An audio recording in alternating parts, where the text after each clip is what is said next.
Yeah, so Elvis Presley, as you said, he was overweight. Now, not to say that he wasn't taking pharmaceuticals. They did find a whole bunch of different pharmaceuticals in Yeah, his system, but they were all in the therapeutic range. And right. and we could talk about. I'll talk about that in a minute. But he did not drink alcohol. And on the day that he died, he he went into the bathroom and never came out. So when his wife went in to look for him, she found him on the floor in front of the commode in a sitting position in front of the commode, and for all intents and purposes, he was dead.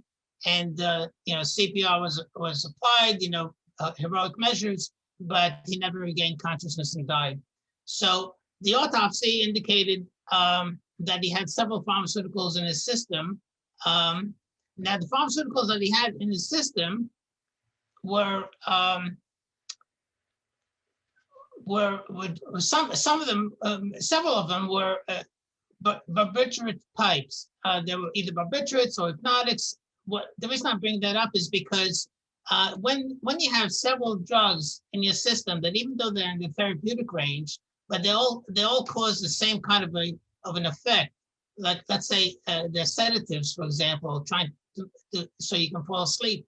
Well, when you combine several of them, you're also combining not only the therapeutic effect, but you're also combining the toxic effect. And as a result of taking several sedatives, you can wind up in the overdose range and cause death through respiratory depression, for example. But that is not the way Elvis Presley died. Even though he had several drugs that had some of the same therapeutic effects and toxicological effects, which caused respiratory depression, that's not the way. He didn't die from respiratory depression. He died from a heart attack. And so, which had nothing to do then with his pharmaceuticals. And how did that happen? Well, Elvis Presley, for one reason or another, was taking, opioids, specifically morphine. And morphine, especially when you take it for a long time, causes constipation.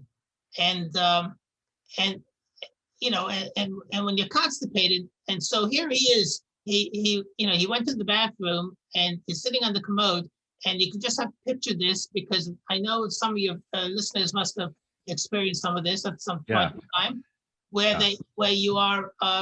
you're pressing on your diaphragm. The diaphragm in turn causes increased pressure on your heart, and that in turn can cause an arrhythmia, and then you can die from an arrhythmia. So if you're constipated and you're trying to go to the bathroom, and in turn you're putting a lot of pressure on your diaphragm, and that in turn causes increased pressure on the heart, it doesn't take long before you can cause an arrhythmia if your heart is not in good shape, which in Elvis Presley it wasn't.